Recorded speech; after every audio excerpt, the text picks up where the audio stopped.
दोस्तों, मेरा नाम है चिलमिल और आज का हमारा टॉपिक है एनलाइनमेंट एंड सोशियोलॉजी। तो एनलाइनमेंट का जो पीरियड था it was also known as the intellectual period, जहाँ पे लोगों में जो लॉजिकल थिंकिंग है कि किसी भी चीज़ को सुपरस्टिशन के बेसिस पे नहीं सोचते थे बट लॉजिकल वे से थिंक करते थे, that was called as intellectual thinking and that was also called as an period of intellectual revolution, जिसको हम बोलते हैं एनलाइटमेंट। एनलाइटेड मतलब क्या कि उसको सब कुछ पता चलता है, he knows the bigger picture. Buddha को एनलाइटन क्यों बोलते हैं? क्योंकि उसको जो हम लोग देखते हैं उससे ज़्यादा he has got awakened, he has got aware of the bigger picture of reality, कि लाइफ जो है वो मटेरियलिस्टिक वर्ल्ड से सीमित नहीं है, it has much beyond that. तो एनलाइटमेंट इस केस में, सोशियोलॉजी के केस में, इट इज़ नॉट दैट कि आपको बियॉन्ड लाइफ के बारे में जानना है, बट जो उस टाइम पे सुपरस्टिशंस चल रही थी, जो आपके मोनार्क का या फिर आपके चर्चेस की अथॉरिटी चल रही थी, जो इलीगल डोमिनेंसी चल रही थी, उसको क्वेश्चन करने का और उसके ऊपर जो है लॉजिकल थिंकिंग करने का, that was the period of enlightenment in the 19th century. तो आज का हमारा मेंस का सवाल है, how has enlightenment contributed to the emergence of sociology. यहाँ पे आपको मेंस में क्वेश्चन आ सकता है, instead of enlightenment how has the intellectual revolution contributed towards the emergence of sociology, इस तरह का क्वेश्चन भी आ सकता है। तो दोनों सेम ही है। तो हम लोग डिस्कस करेंगे कि किस तरह से एनलाइनमेंट ने जो है वो सोशियोलॉजी को इमर्ज करने में मदद करी थी। दो बहुत ज़्यादा ड्रामेटिक माइलस्टोन थे जिनका इम्पैक्ट जो था वो बहुत पूरे वर्ल्ड में था। एक तो था रेनेसा का पीरियड विच मीन्स रीबर्थ, जहाँ पे लोगों में जो है एक रीथिंकिंग का कैपेसिटी पैदा हुआ था, और दूसरा था एनलाइनमेंट पीरियड। एनलाइनमेंट पीरियड में क्या हुआ था, लोगों में इंटेलेक्चुअलिटी डेवलप्ड हुई थी। लोग हर चीज़ को लॉजिकली सोचने लगे थे कि it is not based on any superstitious kind, मतलब आंख नाक मुंह सब कुछ खोल के वो लोग सोचते थे, कि सोचने की कैपेसिटी उनमें बढ़ गई थी लॉजिकल थिंकिंग की। सो इंट्रोडक्शन में हम लिखेंगे कि reacting to economic and political changes, the concomitant reorganisation of social life much of the 18th century was consumed by intellectual ferment. तो आपको मैंने पिछले वीडियो में भी बताया था कि इंडस्ट्रियल रिवॉल्यूशन में किस तरह से सोशल ऑर्गेनाइजेशंस हुए थे। जब इंडस्ट्रीज डेवलप होने लगी थी तो वर्कर्स जो थे वो अपने घर को छोड़ के डिस्पोज ऑफ होके इंडस्ट्रीज़ में आ गए थे, एंड इस तरह से एक तरह का फैमिली रीऑर्गेनाइजेशन हो गया था। फैमिली की जो सीमाएँ थी वो कम हो गई थी। मतलब एक फैमिली में पहले अगर 10 मेंबर थे, अभी 4 हो गए थे, तो वो लोग काम की तलाश में शहर आने लगे थे। तो अर्बनाइजेशन और इंडस्ट्रियल रिवॉल्यूशन के तहत बहुत सारा रीऑर्गेनाइजेशन हमको सोसाइटी में देखने को मिलता है, और इस रीऑर्गेनाइजेशन में बहुत सारे पॉलिटिकल और इकोनॉमिक चेंजेस देखने को मिलता है। फॉर एग्जांपल, इकोनॉमिक चेंजेस मतलब लोगों की इनकम में वृद्धि हो रही थी। उसके बाद पॉलिटिकल चेंजेस आ रही थी। आप गांव से शहर आओगे तो बट ऑब्वियस है कि पॉलिटिक्स वहाँ की जो है वो चेंज होएगी।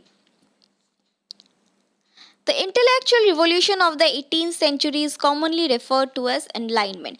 तो 18th century में जो एक intellectual revolution था, it is called as the enlightenment period.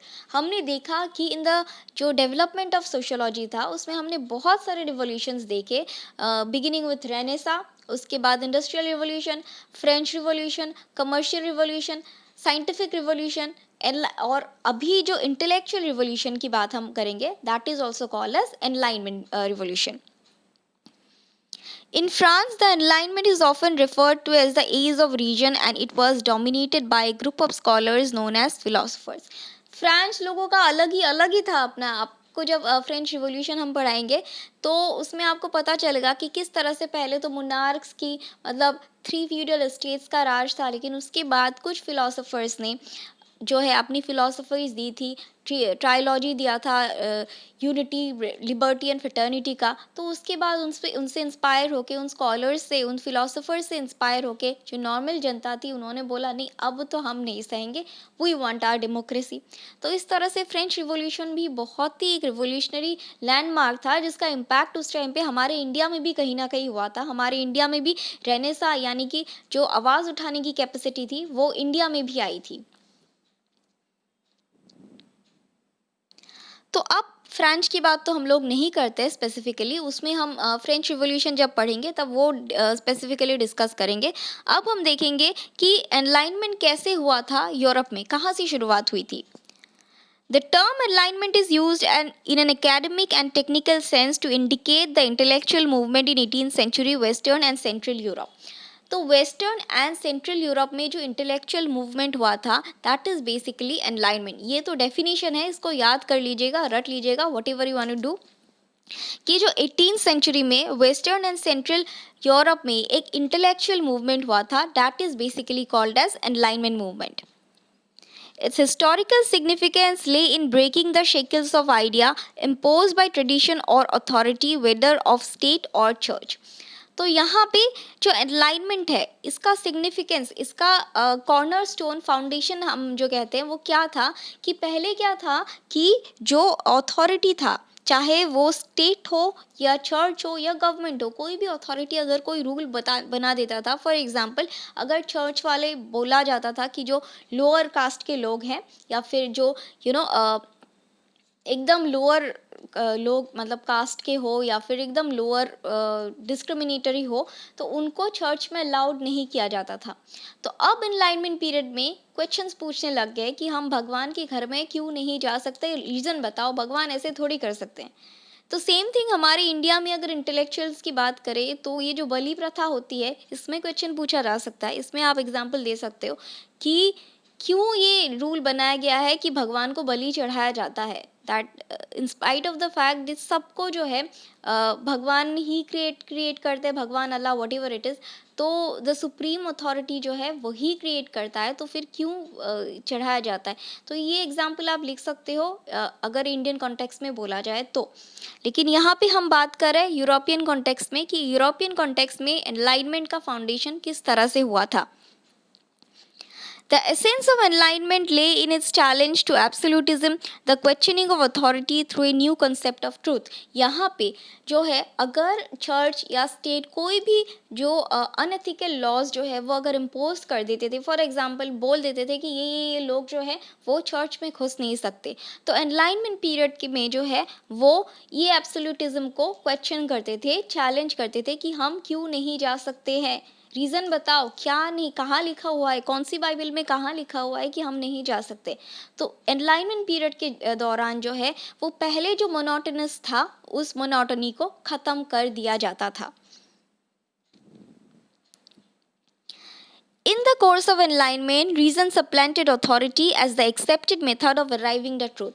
यहाँ पे पहले क्या होता था, बिफोर द एनलाइनमेंट पीरियड जो आपका चाहे चर्च हो या फिर चाहे स्टेट हो, गवर्नमेंट हो, अगर वो लोग कुछ भी बोलते थे, anything they toll, that was a पत्थर की लकीर, वो ट्रुथ है या लाई, उसके पीछे का रीज़न जो है वो कोई नहीं पूछता था। लेकिन जब एनलाइटमेंट स्कॉलर्स ने उनको मतलब इंस्पायर किया, जो मैसेज है उनको इंस्पायर किया, उसके बाद जो है वो लोग जो कोई भी अगर स्टेटमेंट दिया जाता था तो उसके पीछे का रीज़न या उसके पीछे का ट्रुथ जो है वो जानने की कोशिश करते थे। अगर हम लोग को चर्च नहीं जाने देते तो क्यों नहीं जाने दे रहे, रीज़न बताओ, तो रीज़न बताओ, हम नहीं जाएंगे। It was that kind of thing. The basic difference between absolute view and enlightenment view was centered around the individual. यहाँ पे एब्सोल्यूट व्यू वो वाले थे जो थोड़े से ऑर्थोडॉक्सी थे, जो जो नए आइडियाज़ को मतलब लेने की कोशिश भी नहीं कर रहे थे, जो पुराने जैसे जन्म से ही उनको जो जैसा उनके दिमाग में फिट किया जाता था वही सोचते थे। और जो एनलाइटमेंट थे they were open to receive new and advanced ideas, new and researchable ideas, जिसको वो रिसर्च करते थे, जो ट्रुथ तक पहुंचाए उनको, उस तरह से they were open and recipient, open to receive. Under absolutism, the individual had to submit to the authority which was supposed to possess the monopoly of the truth, but under enlightenment, the individual acquired new importance, dignity and self-respect. यहाँ पे absolutism और एनलाइनमेंट के बीच का आप लोग को difference अगर लिखना है तो एब्सोल्यूटिज्म में क्या होता था, जो सुपीरियर अथॉरिटीज़ जिनको मानते थे, चाहे वो स्टेट के हो या फिर चाहे वो चर्च की अथॉरिटीज़ हो, वो जो भी बोलते थे वो पत्थर की लकीर होती थी, दे डिडंट क्वेश्चन। जो फॉलोअर्स होते थे वो अंधभक्त बोलते हैं ना, अभी भी आप लोग देख सकते हो बहुत सारे एब्सोल्यूटिज्म होते हैं। बाकी तो मैं छोड़ ही दूँ, आप लोग कुछ किसी को अगर आप फॉलो करते हो तो आप सोशल मीडिया पे उसके देख के मतलब ऐसे ही अंधभक्त बन जाते हो। तो that is a part of absolutism without even knowing कि सोशल मीडिया में जो चल रहा है क्या वो सच है, क्या इतनी हैपनिंग लाइफ किसी की होती है। अगर होती तो आज तो अंबानी के घर में कभी कोई परेशानी ही नहीं होती।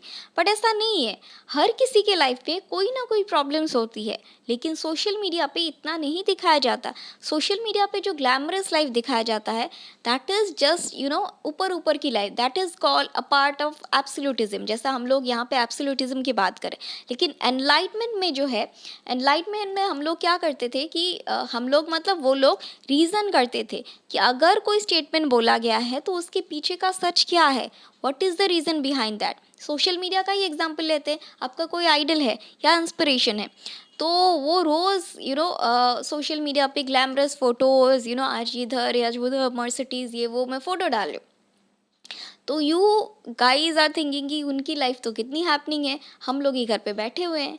बट ऐसा नहीं होता है, हर किसी की लाइफ पे प्रॉब्लम्स आती है जो सोशल मीडिया पे नहीं दिखाई जाती। जो एनलाइटेंड होते हैं वो लोग उन प्रॉब्लम्स को देखने की कोशिश करते हैं instead of getting jealous of the things which are glamorous. Okay, तो इसलिए ये फ़र्क इस तरह से आपको रिलेट कर सकते हो।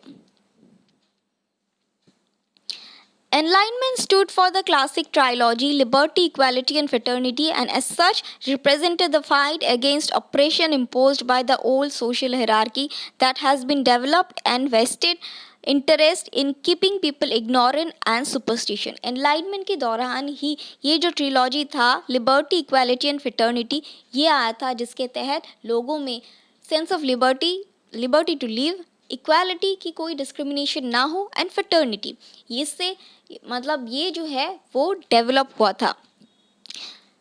And it represent the fight against operation. ये जो liberty, equality and fraternity develop हुआ था ड्यूरिंग द अलाइनमेंट पीरियड, इसने जो है एक तरह से फाइट, एक तरह से चैलेंज कर दिया था ये ऑपरेशन पॉलिसीज़ को जो पहले के टाइम से चला आ रहा था, कि डिस्क्रिमिनेशन हो रहा था, इनइक्वालिटी ऑफ वेल्थ हो रहा था पहले के टाइम से। कुछ लोग जो है दे वे सुपीरियर एंड कुछ लोग जो है वो बिलो इन्फीरियर लेवल। तो इस चीज़ को, इस डिस्क्रिमिनेशन को एक तरह से चैलेंज किया था इन तीन पॉलिसीज ट्राइलॉजी ने, liberty, equality and fraternity. Therefore, the Enlightenment was a period of remarkable intellectual development and change in the philosophical thought. A number of long-standing ideas and beliefs, many of which related to social life, were overthrown and replaced during the Enlightenment period. तो एनलाइनमेंट period जो था it was the period of remarkable intellectual development. ये word intellectual जो है इसको बहुत जगह पे यूज़ करना पड़ेगा जहाँ जहाँ आपको एनलाइनमेंट के बारे में लिखना है, तो इंटेलेक्चुअल वर्ड जो है इसको तो आप रट ही लीजिए।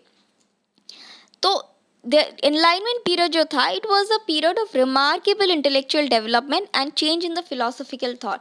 जिस तरह से पहले लोगों की सोच थी उससे हट के लोग सोचने लगे थे, अपनी लॉजिकल दिमाग को इस्तेमाल करने लगे थे, और दे वर नॉट लाइक स्लेव जैसे होते थे, फ्यूडेशरीज जैसे होते थे। वो जो स्लेव डायनेस्टी था जिस तरह से उनको ट्रीट किया जाता था, दे वर नॉट इन दिस कि हम लोग ऐसे ट्रीट नहीं होंगे। आप लोगों ने जब स्लेव डायनेस्टी पढ़ा होगा तो आपको शायद पता होगा कि कितना बुरा तरीके से ट्रीट करते थे लोगों के, जो मोनार्क्स होते थे उनके फीट को किस करना होता था, मतलब चाटना होता था, इस तरह का बुरा ट्रीटमेंट करते थे। तो एनलाइनमेंट के पीरियड के दौरान ये जब लोगों में लिबर्टी, इक्वालिटी एंड फ्रेटर्निटी आई तो इस तरह की जो रिप्रेसिव और ऑप्रेसिव पॉलिसीज थी इसके तरह खिलाफ आवाज़ उठाने की लोगों में हिम्मत आई थी। उसके बाद एक और माइलस्टोन हुआ था, that was scientific revolution. Scientific revolution के बारे में मैंने थोड़ा बहुत पिछले वीडियोस में पढ़ाया है, लेकिन अभी भी रिपीट कर देती हूँ। Although the Enlightenment was fueled by political, social, and economic changes of the 18th century, it derived considerable inspiration from the scientific revolution of the 16th and 17th century. तो यहाँ पे हमने देखा अभी तक कि एनलाइनमेंट पीरियड में जो है it has mostly political, social and economic changes, but इसको थोड़ा सा फ्यूल जो है, इसको थोड़ा सा पावर जो है साइंटिफिक रिवॉल्यूशन से भी मिला जो इससे पहले हुआ था, that was between 16 and 17 century. Scientific revolution में जिस तरह से साइंटिफिक डेवलपमेंट्स हुई थी, किस तरह से हमने नेचुरल लॉज को डिस्कवर किया था, वो सब ने भी ये जो इंटेलेक्चुअल मूवमेंट है इसको फ्यूल्ड अप करा। The scientific revolution reached a symbolic peak with Newtonian physics. In the light of various revolutionary development in science, particularly in physics, the universe came to be viewed as an orderly or pattern. Scientific revolution जो है इसमें एक dramatic milestone हुआ जब Newtonian physics develop हुआ, जो कि अभी तक हम लोग इस्तेमाल करते आ रहे हैं। 10 मार्क का क्वेश्चन 12th में आता ही आता है न्यूटोनियन फिजिक्स रिलेटेड, तो अभी तक हमको पढ़ना पड़ रहा है वो। तो the scientific revolution reached a symbolic peak जब न्यूटोनियन जो लॉज थे वो बनाए गए थे, या फिर न्यूटोनियन फिजिक्स जो है वो आए थे। In the light of various revolutionary developments in science, चाहे वो गैलीलियो का टेलीस्कोप हो, चाहे वो बताना हो कि किस तरह से अर्थ जो है वो रिवॉल्व करती है, प्लैनेट्स कैसे रिवॉल्व करती है, ये सब डिस्कवर किया गया हो, या फिर नेचुरल लॉज किस तरह से गवर्न करती है इंसान को, इंसान की बॉडी के अंदर क्या क्या पार्ट्स है। तो जिस तरह से साइंटिफिक डेवलपमेंट्स हुई थी, universe came to be viewed as orderly and patterned. Universe was not now viewed कि एक सुपरस्टिशियस बिलीफ के अंदर यूनिवर्स नहीं व्यूड किया जाता था। यूनिवर्स एक साइंटिफिक तरीके से व्यू किया जाता था कि किस तरह से ये सेलेस्टियल बॉडीज़ है, ये प्लैनेट्स है, ये अर्थ है, ये रिवॉल्व करती है, रोटेशन होता है, ये भगवान का मतलब हाथ है, लेकिन एक जो ऑर्डर है, एक पैटर्न है कि किस तरह से अर्थ रिवॉल्व करता है। मून अर्थ के जो है उसके अंदर रोटेशन रिवोल्यूशन होता है, किस तरह से सीजन्स आते, ये सब लोगों ने डिस्कवर करने लग गए थे। तो एक ऑर्डर, एक पैटर्न जो है वो बनने लग गया था। उस दौरान हमारे कुछ जो है जो साइंटिस्ट हैं या फिलोसोफर्स हैं, उन्होंने क्वेश्चन किया कि अगर नेचुरल लॉज जो है वो साइंस डिटरमाइन करता है, तो सोसाइटी के लॉज साइंस क्यों नहीं डिटरमाइन कर सकता? क्योंकि सोसाइटी जो है वो ह्यूमन से ही बनती है, और ह्यूमन को किस तरह से ह्यूमन बॉडी मैकेनिज्म करता है वो हमारी साइंस डिटरमाइन कर सकती है। तो सोसाइटी जो है वो इंडिविजुअल से ही तो बनती है, तो सोसाइटियल लॉज साइंस क्यों नहीं डिटरमाइन कर सकता? इस तरह के क्वेश्चंस जो है वो सामने लाए गए थे। बायोलॉजिकल लॉज के बेसिस पे सोसाइटियल लॉज क्यों नहीं बन सकते हैं? इसी के बेसिस पे नेक्स्ट चैप्टर में हम लोग डिस्कस करेंगे किस तरह से पॉजिटिविस्ट और जो है नॉन पॉजिटिविस्ट के बीच में थोड़ी लड़ाई हो गई थी कि ह्यूमन लॉज की मतलब बायोलॉजिकल साइंस के बेसिस पे सोसाइटियल लॉज बन सकते हैं या नहीं। तो इस तरह से जो है दो श्रेणी बन गए थे। One was called as positivist and the other was called as non positivist. खैर उसके बारे में तो हम नेक्स्ट चैप्टर में डिस्कस करेंगे। Almost all Enlightenment thinkers shared a vision of human progress. Humanity was seen to be marching in a direction that was seen to be governed by law of progress.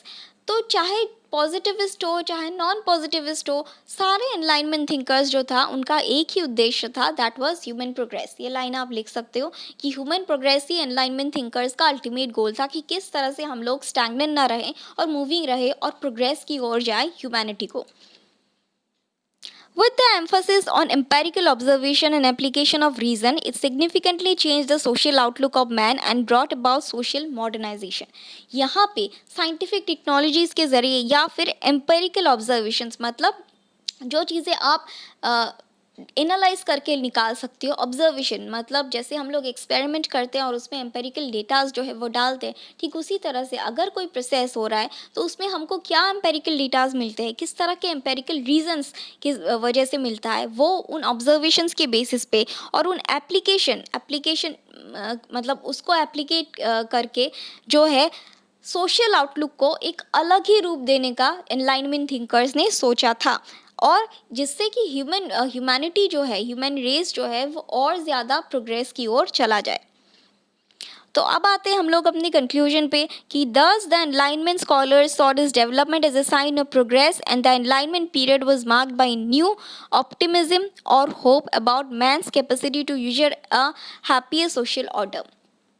तो ये जो एनलाइनमेंट period था, it was a period of hope, ताकि human race जो है वो stagnant ना रहे, स्पेसिफिकली यूरोप में वो स्टैग्नेंट ना रहे, कि इंसान में अगर सोच हो तो वो अपनी प्रोग्रेस खुद कर सकता है, based on reason, based on empirical data, based on his thoughts और इंटेलेक्चुअल कैपेसिटी। तो इस तरह से जो है एनलाइनमेंट कनेक्टेड था towards the emergence of a new social order. ठीक है जी, तो ये है हमारी वीडियो का एंड। आज के लिए बस इतना ही, कल फिर मिलेंगे कुछ नए लेक्चर्स के साथ। Thank you.